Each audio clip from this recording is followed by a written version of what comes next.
c'est par la grâce du Seigneur Jésus-Christ. Si je suis disciple aujourd'hui, c'est par la grâce du Seigneur Jésus-Christ. Si je suis étudiant du GIC, c'est par la grâce du Seigneur Jésus-Christ. Si je suis étudiant du GIC, c'est par la grâce du Seigneur Jésus-Christ. Oh, Hosanna. Oh, Hosanna. Oh, Hosanna. Oh, Hosanna.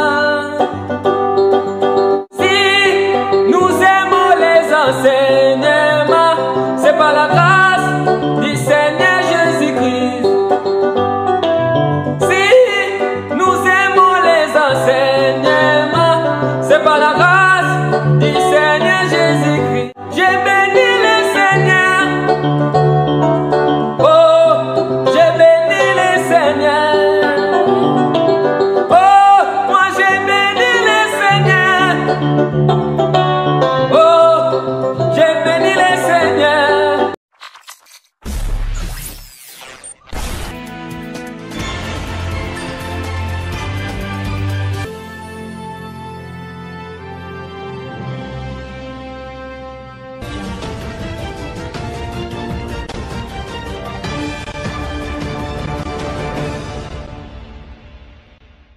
Bonjour, bonsoir à tous les bien-aimés et surtout à tous les enfants. Nous sommes vraiment contents de vous savoir si nombreux à nous suivre pour notre rendez-vous quotidien sur les antennes de Vérité 116 TV. Comme vous le savez tous, depuis quelque temps, nous avons débuté une série d'enseignements sur le GIEC pour enfants. Et cette émission est destinée à tous les enfants qui souhaitent véritablement grandir dans le Seigneur, grandir dans la connaissance de la parole de Dieu. Alors pour cela, je t'invite à suivre tous les enseignements qui vont être donnés, car ces enseignements sont destinés à toi et à toi seul. Alors aujourd'hui, pour notre rendez-vous, nous allons parler d'un thème spécial qui est « Trouver Dieu et soyez unis avec lui ». Alors, comment trouver Dieu et comment être unis ou rester unis avec lui? Nous parlerons de cela aujourd'hui.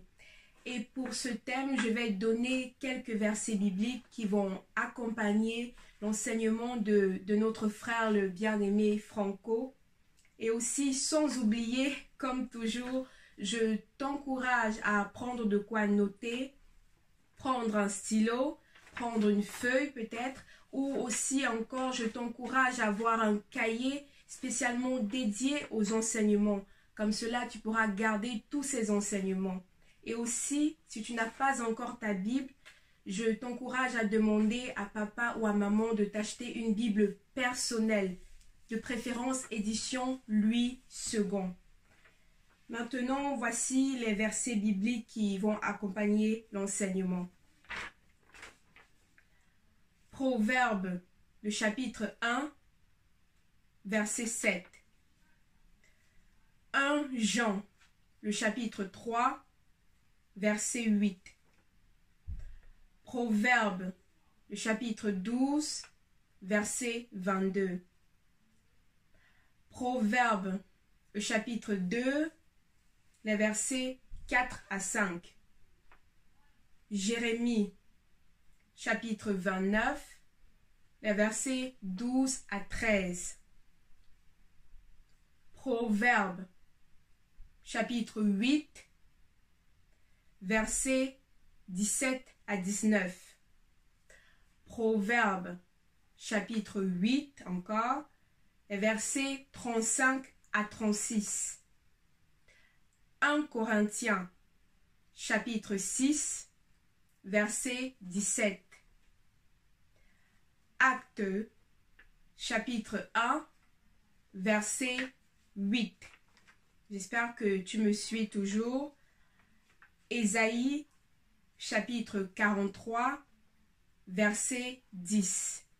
Et pour terminer, Proverbe, chapitre 14, verset 5. Alors, merci infiniment. Voilà les versets bibliques.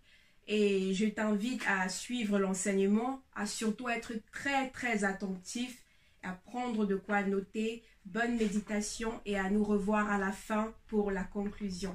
À tout de suite. Frères et sœurs, bonjour, je vous salue au nom glorieux et magnifique de notre bon Maître, Seigneur des Seigneurs, l'Alpha Oméga, les commencements et la fin, celui qui détient toute l'autorité et qui roule sur tous les anges et qui commande également tous les anges et qui domine aussi tous les démons.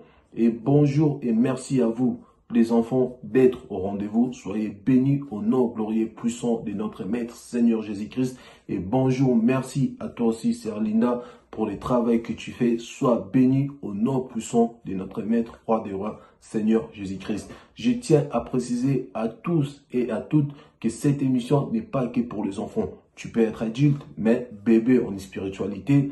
Suis cette émission afin de grandir ta connaissance, afin d'approfondir ta connaissance, ne plus rester bébé spirituel, ne plus prendre que du lait spirituel, mais à la longue, plus tard, de prendre aussi la nourriture spirituelle pour mieux grandir en spiritualité. Car je tiens à vous préciser que nous faisons grandir, donner place à l'homme qui est intérieur, l'homme esprit, qu'à l'homme qui est physique.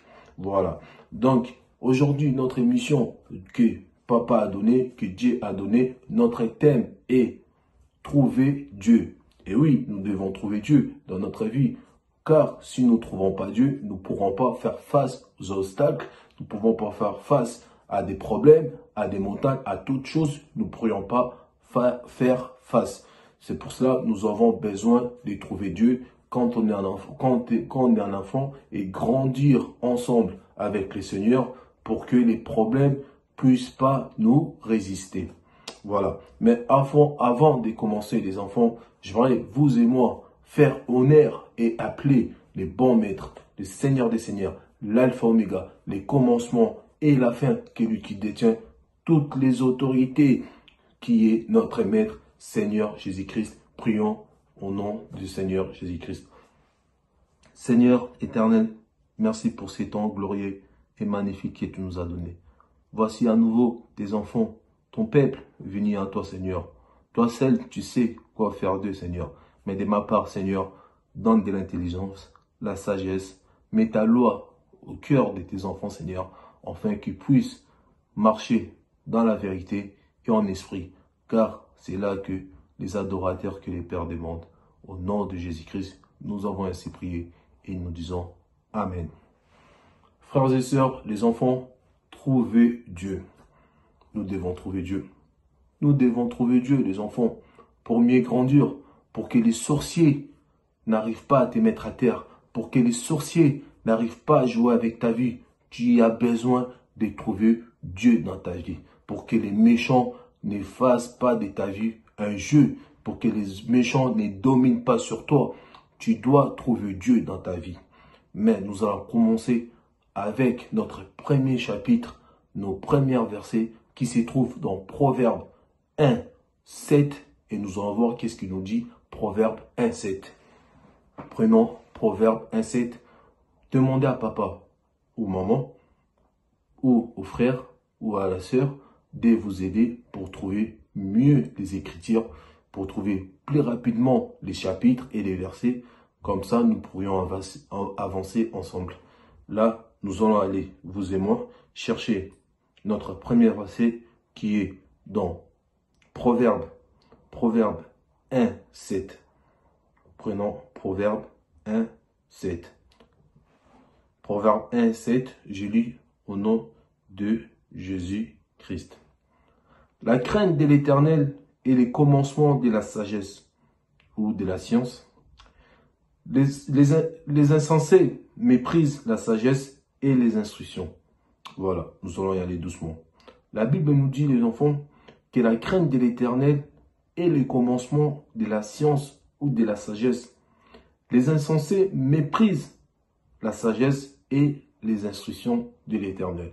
Voilà. Donc là, la Bible nous dit tout simplement que quand nous venons ici sur terre, nous devons commencer à chercher le royaume des cieux. Nous devons commencer à chercher la crainte de l'Éternel. Et par là, nous allons accompagner ça avec 1 Jean 3, 18 qui va accompagner ce que nous venons lire. Prenons 1 Jean 3, 18.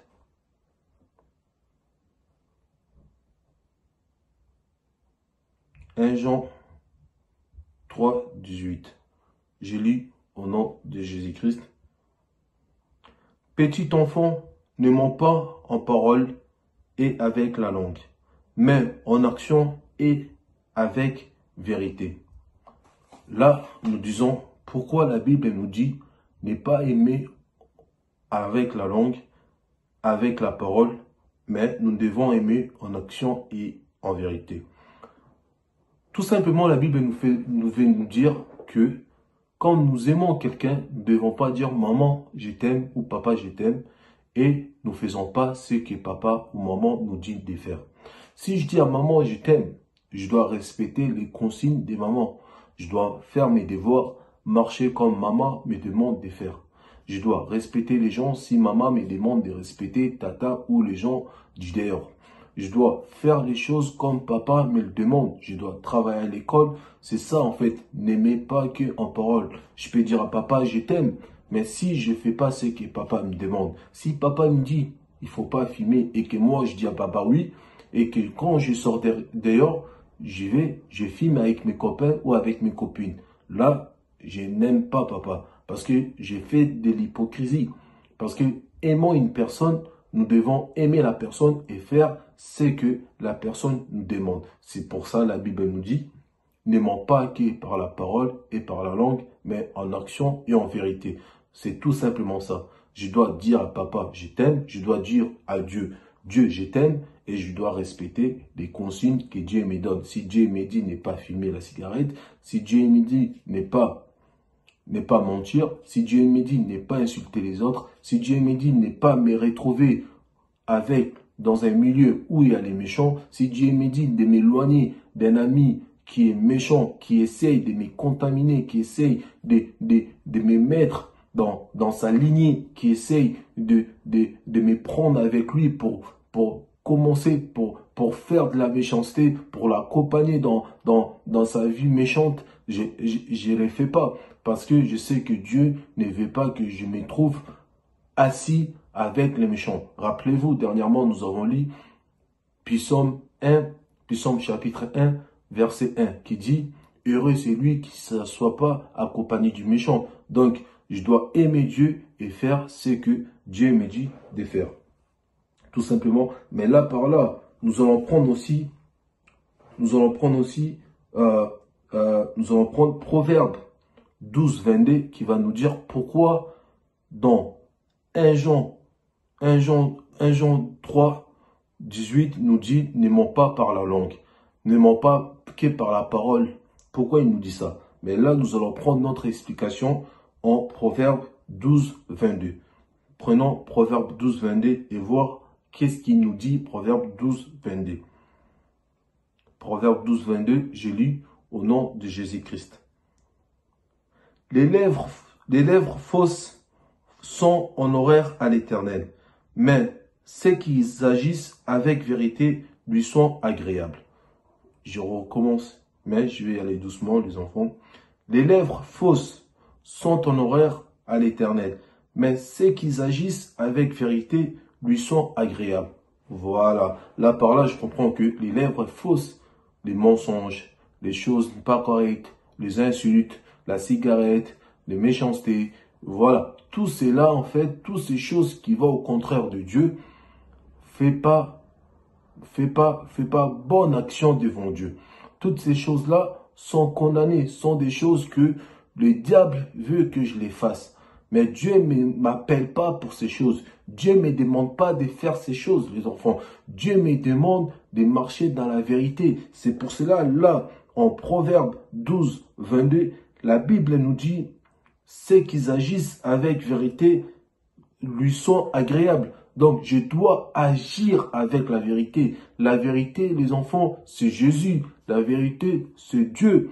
Et la vérité, c'est marcher dans les principes de l'Éternel. En fait, en gros, les enfants, pour dire, il faut être vrai. Quand on est vrai, on ne fait pas des bêtises. Quand on est vrai, on ne filme pas des cigarettes. Il faut que je sois vrai devant Dieu. Il faut que je sois honnête devant Dieu. Il faut que je sois en vérité devant Dieu. Voilà tout simplement. Là, il nous explique pourquoi tout à l'heure je vous ai dit, il ne faut pas n'aimer qu'en parole, n'aimer qu'en langue. Mais il faut aimer, lui dire je t'aime et faire ce que la personne qui se trouve devant nous, papa ou maman, nous dit de faire. Et faire aussi ce que Dieu nous demande de faire. Sachez-le que les enfants, Dieu nous demandera des choses qui est pour notre bien. S'il nous demande d'arrêter de fumer, c'est pour notre bien, c'est pour notre corps. Car la cigarette tue. S'il nous demande de ne pas insulter les gens, c'est aussi pour notre bien. Mais les diables ou les méchants vont vous demander de faire des choses. Ces choses-là ne seront pas pour votre bien. Des copains ou des copines vont vous amener à fumer, mais ça ne sera pas que pour votre bien. Ça sera pour vous détruire en santé. Donc voilà. Nous allons compléter ça avec Proverbe D 4.5. Proverbe D 4.5 et nous allons voir ce qui nous dit la Bible. Prenons Proverbe D 4.5. Proverbe D 4 à 5. Voilà.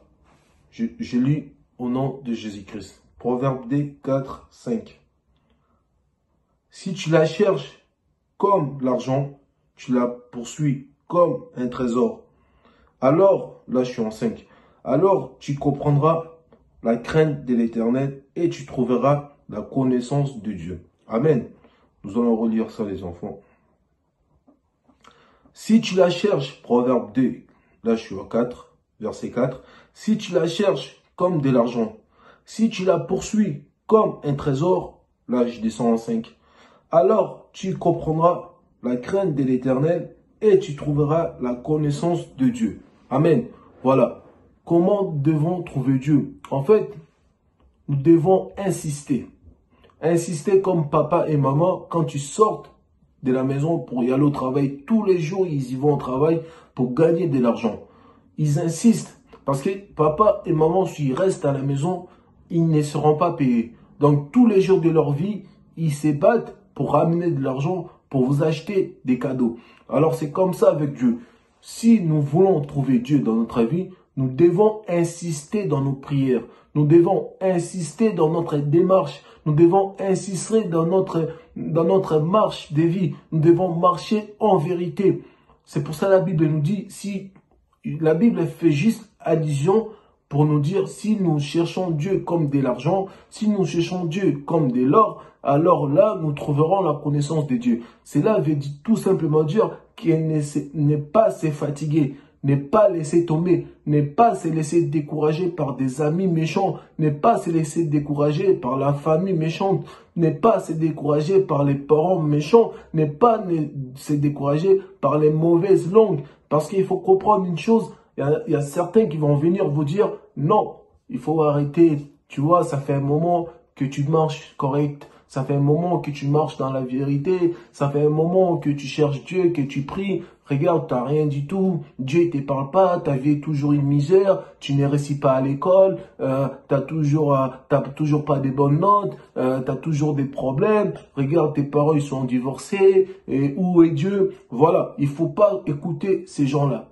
Sache que ces gens-là, il ne faut pas l'écouter. Parce que ces gens-là, c'est des méchants. Ils viennent avec des conseils pour te fatiguer, des conseils pour te démotiver, des conseils pour te mettre à terre. Donc, il ne faut pas les écouter. C'est pour ça que la Bible fait allusion à nous dire, cherche Dieu comme de l'argent.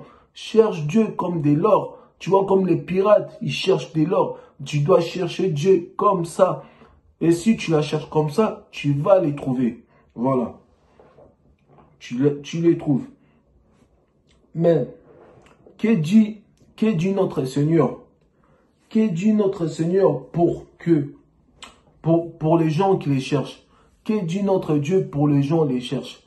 pour les gens qui les cherchent. Que dit notre Dieu? Là, nous allons y aller, vous et moi, en Proverbe 8, 35 à 36, et nous allons voir que dit le Seigneur pour les gens qui les cherchent. Alors, prenons Proverbe 8, 35 à 36. Proverbe 8, 35 à 36. Je lis au nom de Jésus-Christ.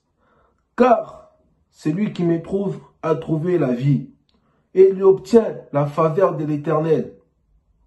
Là, maintenant, j'y vais au 36. Qu'est-ce qu'il nous dit, 36? Mais celui qui pêche contre moi nuit à son âme. Tous ceux qui me haïssent aiment la mort. Amen. Voilà, nous allons relire ça, les enfants, tout doucement pour comprendre. Car celui qui me trouve a trouvé la vie, et il obtient la faveur de l'Éternel. Mais celui qui pêche contre moi nuit à son âme. Tous ceux qui me haïssent aiment la mort. Amen. Voilà, l'Éternel Dieu nous dit, car celui qui me trouve la vie. Donc, pourquoi tout à l'heure nous avons dit il faut trouver Dieu? Parce que celui qui trouve Dieu trouve la vie, trouve une solution à tous ses problèmes. Car les enfants, il faut savoir, il n'y a qu'une seule personne qui peut prendre tous nos problèmes, qui peut nous décharger de nos problèmes, qui peut nous donner la solution, qui peut répondre à toutes nos questions. Un seul homme, c'est Jésus-Christ. Papa et maman ne pourront jamais répondre à toutes nos questions. Mais le Seigneur Jésus-Christ pourra répondre à toutes nos questions. Il a toutes les réponses qu'il faut. Donc voilà. Et ceux qui la cherchent trouvent la vie. Mais ceux qui haïssent sa parole, ceux qui ne veulent pas écouter ses parents, ceux qui n'écoutent pas les conseils des parents, des bons conseils. Je ne parle pas des conseils des parents, certains parents, mais là je parle des bons conseils des parents. Arrêtez de fumer, travaillez à l'école, il ne faut pas insulter les gens, il faut travailler, il faut gagner ta vie honnêtement, il faut prier le Seigneur avant de dormir, il faut prier le Seigneur quand tu te réveilles, il faut prier avant de marcher, il faut marcher correctement, pas prendre la cigarette, pas prendre de l'alcool. Tout ça là, c'est des bons conseils des parents, il faut les suivre. Et quand tu suis ça, Dieu te donne la vie, il prolonge ta vie. Mais si tu haïs ces choses-là, Dieu ne te donne pas la vie. Et là, si Dieu ne te donne pas la vie, les enfants, c'est la mort qui te trouve. La mort, il y a la mort spirituelle, il y a la mort physique. Ça, nous allons parler de ça pas aujourd'hui. Ça, c'était juste une parenthèse pour vous faire savoir ça. Donc, là, nous allons compléter ça avec Proverbe 8, 17. Proverbe 8, 17, 19. Nous allons voir qu'est-ce qu'il nous dit. Proverbe 8, 17, 19. Prenons Proverbe 8, 17, 19. 17, 18, 19. Je lis au nom de Jésus-Christ. J'aime, écoutez ce qui dit l'Éternel, ce qui dit la Bible. J'aime ceux qui m'aiment, et ceux qui me cherchent me trouvent. Avec moi sont la richesse et la gloire, les biens durables et la justice. Mon fruit est meilleur que l'or pur, et mon produit est préférable à l'argent. Amen. Relisons au nom de Jésus-Christ. 17, Proverbe 8, là je suis en 17. J'aime ceux qui m'aiment, et ceux qui me cherchent me trouvent. 18. Avec moi sont la richesse et la gloire, les biens durables et la justice. 19. Mon fruit est meilleur que l'or pur, et mon produit est préférable à l'argent. Et préférable à l'argent. Voilà. Là, nous avons compris ce que veut nous dire l'Éternel. Tout simplement, l'Éternel aime ceux qui les aiment, aime ceux qui les recherchent. Voilà. Et vous avez bien vu par vous-même, il dit que sa richesse est agréable et durable. Voilà. Donc, trouvons l'Éternel dans notre vie.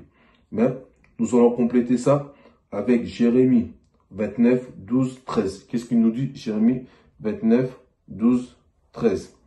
Nous lisons au nom de Jésus-Christ.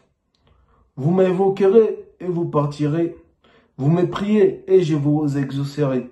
Vous me cherchez et vous me trouverez. Et vous me cherchez de tout votre cœur. Voilà.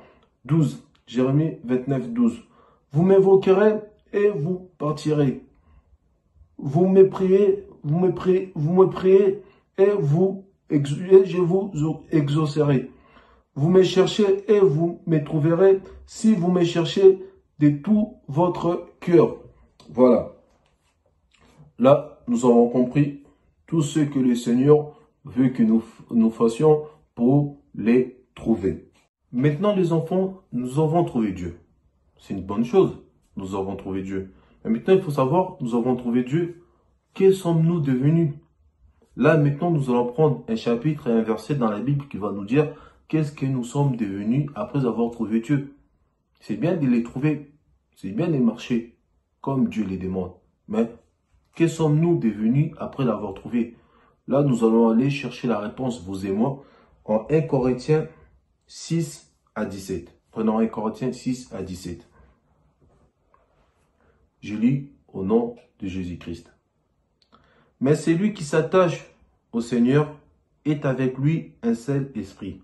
Amen. Je relis au nom du Seigneur Jésus-Christ. Mais celui qui s'attache au Seigneur est avec lui un seul esprit. Amen. Voilà, la Bible nous veut faire savoir que celui qui s'attache au Seigneur est maintenant avec le Seigneur. Celui qui a trouvé le Dieu, il est maintenant avec le Seigneur. Ils sont un en esprit. Attention, pas en chair, en esprit. Parce que Dieu est esprit, les enfants. Donc, nous faisons partie du Seigneur Jésus-Christ. Nous faisons qu'un avec son esprit. Mais maintenant, nous devons savoir que nous sommes devenus un avec le Seigneur. Et quand nous sommes devenus un avec le Seigneur, cela nous fait devenir les témoins du Seigneur.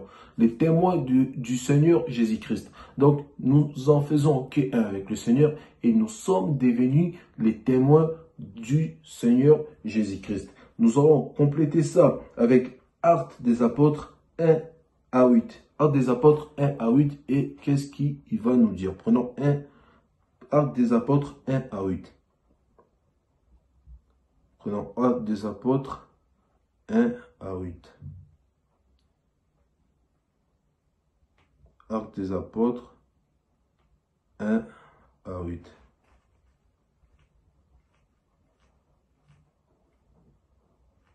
Actes des Apôtres 1 à 8.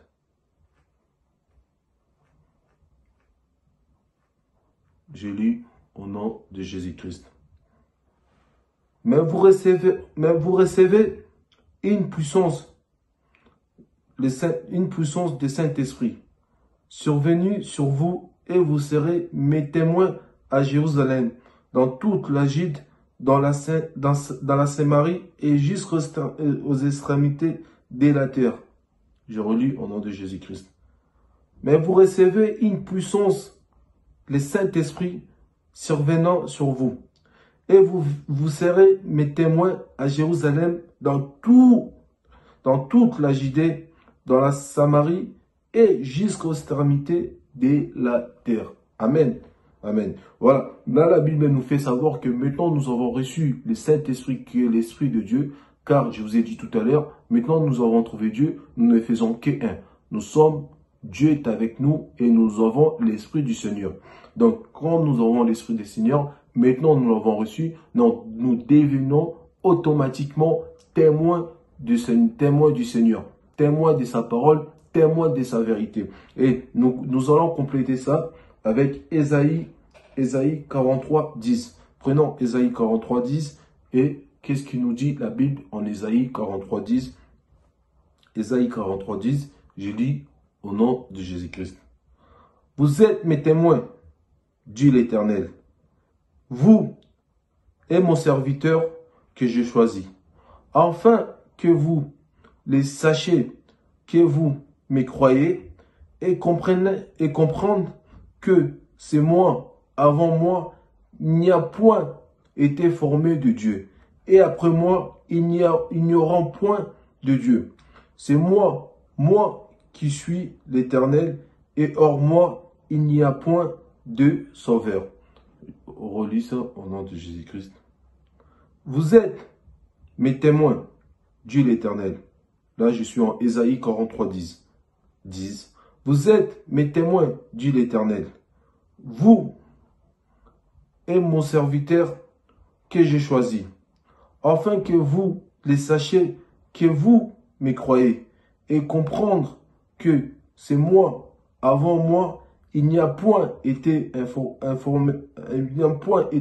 formé de Dieu. Et après moi, il n'y aura point. 11. C'est moi, moi qui suis l'Éternel, et moi, hors moi, il n'y a point de sauveur. Amen. Voilà. Là, nous comprenons que nous sommes devenus un avec Dieu et nous sommes devenus les témoins de Dieu. Voilà. Nous allons prendre notre dernier verset qui est dans Proverbe 14, 5. Prenons Proverbe 14, 5. Qu'est-ce qu'il nous dit? Proverbe 14, 5. Proverbe 14, 5. Proverbe 14, 5. Qu'est-ce qu'il nous dit la Bible? Proverbe 14, 5. Je lis au nom de Jésus-Christ. Un témoin fidèle ne ment pas, mais un faux témoin dit des mensonges. Amen. Maintenant, nous sachons, les enfants, que nous sommes devenus les témoins et nous ne pouvons plus retourner dans la vie où nous étions. Donc, vu que nous sommes devenus des témoins, vu que nous avons reçu l'esprit de la vérité, l'esprit de la fidélité, nous ne devons plus mentir. Les mensonges ne doivent plus se trouver dans la bouche. Car la Bible nous dit en Proverbe 14, 5 qu'un témoin fidèle ne ment pas. Excusez-moi, ne ment pas. Proverbe 14, 5. Un témoin fidèle ne ment pas, mais un faux témoin dit des mensonges. Donc voilà, nous ne devons plus mentir, nous devons marcher correct, nous devons marcher dans la vérité.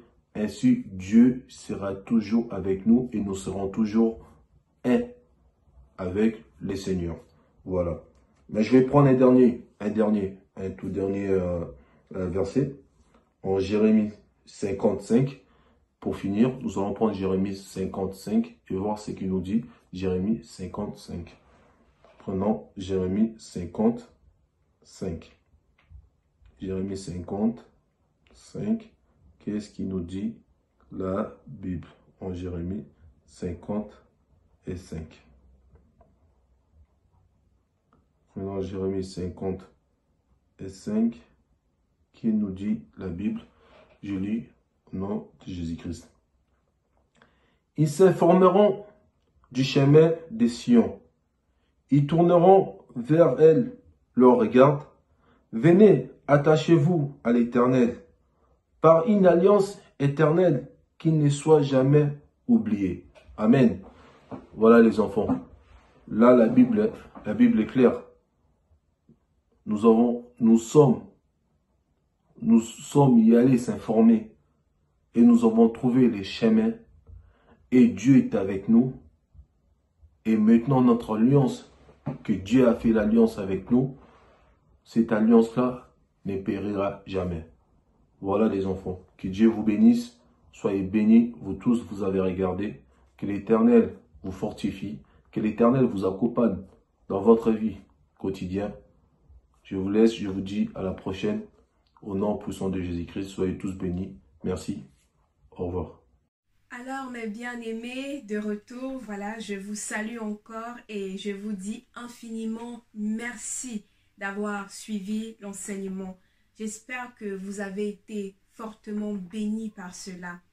À tous les enfants, voilà, je t'encourage après cet enseignement, si tu as des questions, si tu as des doutes, des préoccupations concernant la parole, si quand tu lis ta Bible et que tu ne comprends pas quelque chose, je t'encourage par ce canal à poser des questions. Demande à papa ou à maman de t'enregistrer pendant que tu poses ta question ou alors de la poser pour toi par audio et de nous les envoyer. Là, les frères y répondront avec joie.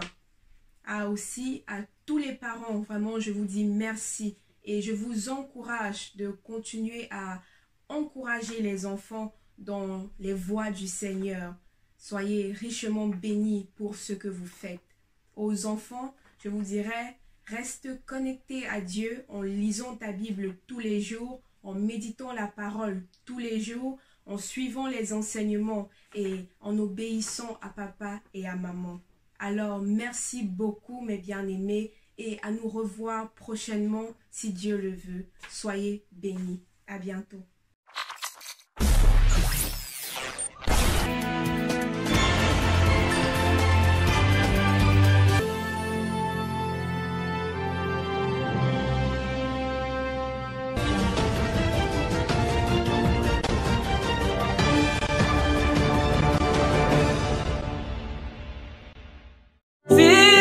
Je suis disciple aujourd'hui, c'est par la grâce du Seigneur Jésus-Christ. Si je suis disciple aujourd'hui, c'est par la grâce